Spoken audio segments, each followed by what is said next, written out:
part of me wants to work quietly, and part of me realizes that we have to work in some public-facing capacity.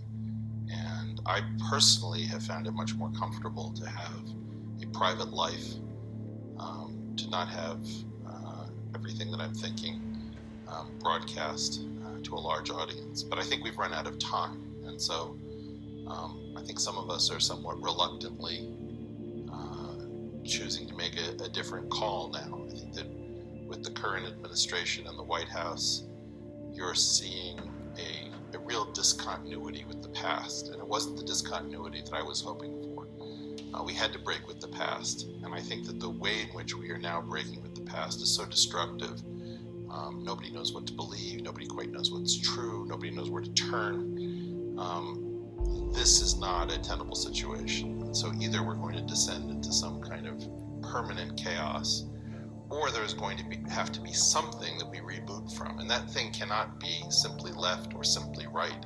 And I find that if you keep asking why questions, you eventually either A, get tired, or B, become a theoretical physicist or mathematician. And so many of the deepest questions led to a kind of disciplined way of thinking about the world, where we see all of the complexity in the world around us as being built up from very simple and beautiful patterns. And I think it was my desire to contribute to that story, in particular with theoretical physics, that began my path. But at the time that I really emerged as an adult, theoretical physics was in a great deal of difficulty and trouble.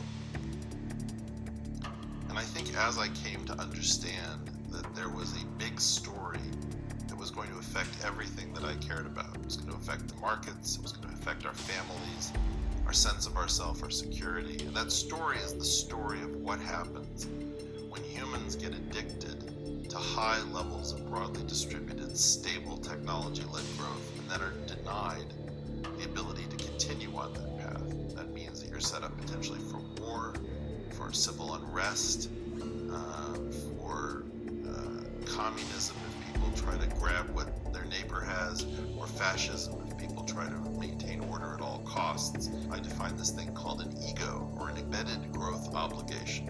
And an embedded growth obligation is how fast a structure has to grow in order to maintain its honest positions. So if you have a situation in which you have trial lawyers and they're supported by various associates, and the associates all want to become partners and trial lawyers themselves, and what you have is you have a situation where the law firm has to grow at a very fast clip if all those people are going to be satisfied with their job decisions. Well, very quickly that ability to grow runs out, and then people want to know, why am I stuck in a position going nowhere? Well, the same thing was happening in theoretical physics, it was happening in mathematics, it was happening in the pension funds, it was happening absolutely everywhere except for a small number of places like startups and hedge funds, which for a period of time were able to buck that trend. And as I came to understand that we were in some sort of society-wide Ponzi scheme since the late 60s, early 70s, and that there was no way to continue to grow our way out using the previous tools, I started to understand that society was going to be lying about almost everything at almost all times. And that's a very terrifying thought to have. We have effectively entered a period in which we cannot trust our experts. And I think that what began as a desire to contribute and to do real work ended with an understanding that we've got 2 generations of institutional experts that are corrupted, and that we cannot wake up from this crazy fever dream that we're all in because we can't figure out who we can still trust. The doctors are compromised, the professors are compromised, the journalists are compromised, the politicians are compromised. About the only thing that isn't badly compromised are people with an independent source of sustenance. Individuals in very small groups are about the only thing that is free of this disease of the embedded growth obligation. And so the paradox is that the individuals have to save the institutions that are trying to extinguish them, because the institutions don't want to hear this message.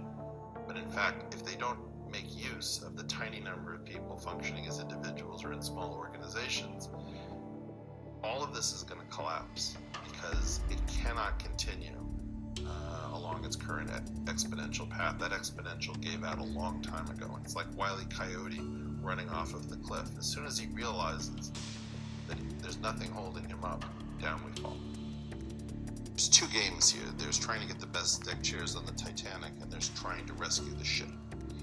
And in general, nobody can think of how to rescue the ship, which is a daunting task. So instead, what we're doing is we're fighting for position in a losing game, and it's important that that stops.